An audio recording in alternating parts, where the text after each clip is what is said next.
Avec bien sûr pour les enfants cette question, comment leur camarade d'école a-t-elle pu effectivement se jeter du 5e étage de son immeuble? Alors il y a des enfants qui nous ont dit hier et encore ce matin qu'ils étaient au courant des difficultés alimentaires de cette petite fille qui souffrait de diabète de manière chronique et qui faisait très attention à ce qu'elle mangeait, notamment à la cantine. Ça lui pesait beaucoup et donc c'est la raison pour laquelle certains enfants tentent de comprendre ce geste. Et puis il y a aussi ceux qui ne sont pas au courant parce que leurs parents, par pudeur, mais aussi parfois de peur de traumatiser leurs enfants, justement, n'évoquent pas ce geste terrible. Écoutez les réactions qui sont recueillies ce matin à l'école des élèves et de leurs parents.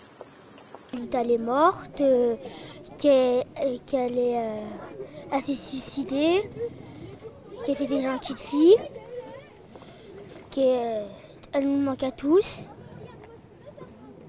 Et on se demande pourquoi elle s'est suicidée.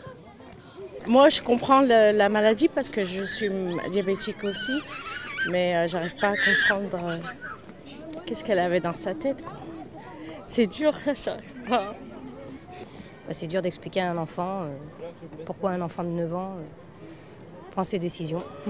Et votre enfant n'en parle pas? Non, elle n'en parle pas. Non. Même si nous on en parle, elle n'en parle pas. Des cellules psychologiques sont encore installées aujourd'hui à l'école, à la fois pour les élèves mais aussi pour les parents qui le souhaiteraient. Et puis concernant l'enquête, une autopsie a eu lieu hier et on devrait connaître dans les prochains jours la date précisément des funérailles de la petite fille de 9 ans.